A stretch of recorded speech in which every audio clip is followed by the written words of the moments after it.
Thursday night football. We got a barn burner. Denver Broncos visiting the New Orleans Saints. Simon, last college football season, if we had Bo Nix playing Spencer Rattler, it might have been like the the eighth game we might be interested in. Instead, we get it in prime time. And this line has moved quite a bit since it opened. It had already moved from New Orleans, like I think 2.5 to 1 when we knew it was going to be Rattler. Now it's all of a sudden moved to New Orleans +2. Like, that seems like a ridiculous move to me. Bo Nix as a road favorite, we already felt bad that he was going to be a home favorite of a field goal. Give me your take here. Bo versus Spencer, Chad. What a game to get you fired up. A good old Bo Spencer bowl game here. Seriously.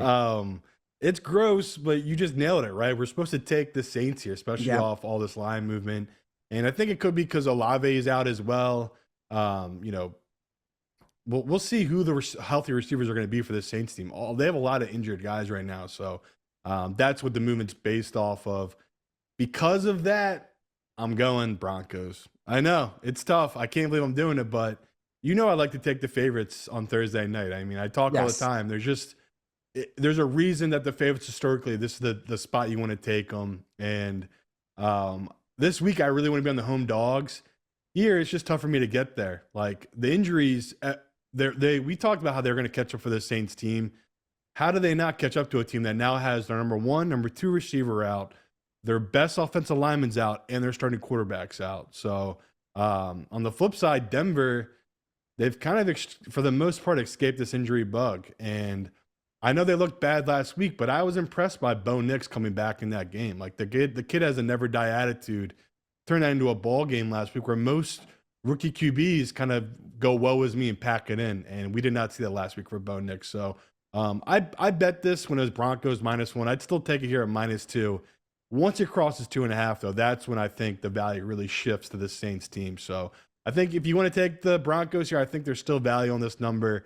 It's just too much going on with this Saints team to really back them right now. I don't. If I have a clear picture that Olave is playing, maybe I'll change my tune here. But having a rookie quarterback now with a banged up offensive line, with his number 3, number 4 receiver being his number 1s, that to me is just too much for Spencer Rattler to overcome. Yeah, well, the injuries are significant. My favorite thing about Bo Nix this year, I love the relationship that he's building with Sean Payton. Yeah. And that fight that they got into in the middle of the game, the week before the Chargers, and at the post-game press conference or during the week, I can't remember what it was, someone asks both of them about it.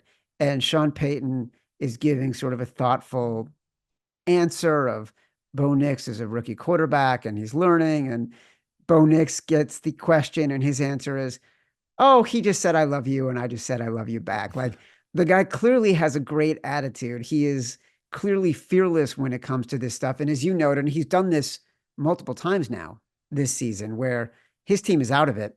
And go back to week 1 against the Seahawks. Like, he kept grinding, kept trying to learn, kept trying to make the right passes. And we see it.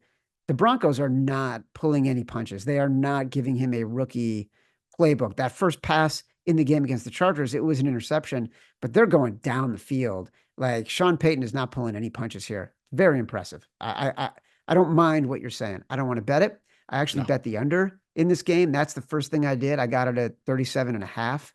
I think I will not touch a side in this game.